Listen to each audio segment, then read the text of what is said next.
Hello, everyone. Pastor George here, and you're going to hear loud banging and drilling noises because my roommates downstairs, or the tenants downstairs, moved out.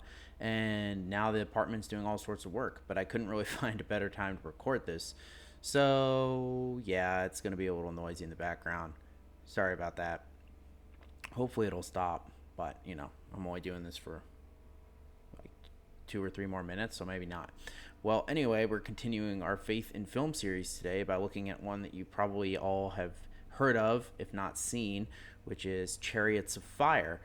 Now, here's something to let you know. I actually really don't like this movie because it's really long and running isn't very interesting to me. But you're not supposed to just necessarily movies that you're supposed to see aren't movies that you're necessarily going to enjoy. Movies that you should see are things that might make you think about something a different way or challenge you artistically in a different way.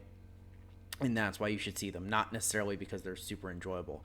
Do you think I like seeing Lars von Trier's Antichrist or his Melancholia movie? No, they were super depressing and bad, but they're really artistically interesting. So, I would never watch them again, but it still gave me a lot to think about.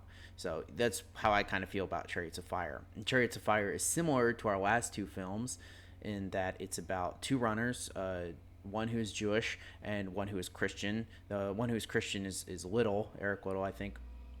And he is the son of Scottish missionaries, and he wants to be a missionary, but while he is young and fit and a very capable runner, he wants to run for the glory of God.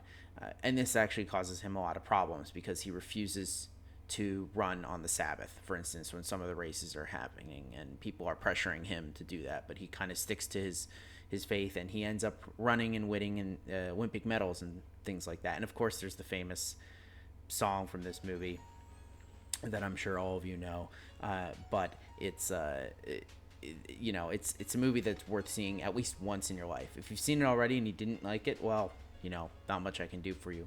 But if you did like it, then go ahead and give it another watch. It's definitely worth pondering about some of the themes that it talks about, especially in regards to the shared camaraderie among teammates and Christians, and how that can work in a world that is kind of always pressing in on you. So if you haven't seen Chariots of Fire, go check it out. It's worth a watch at least once in your life. I will see all of you tomorrow on Good Friday, and I bet you can probably guess what movie I'm going to recommend. All right, everyone, stay safe, stay healthy, and I'll see you tomorrow.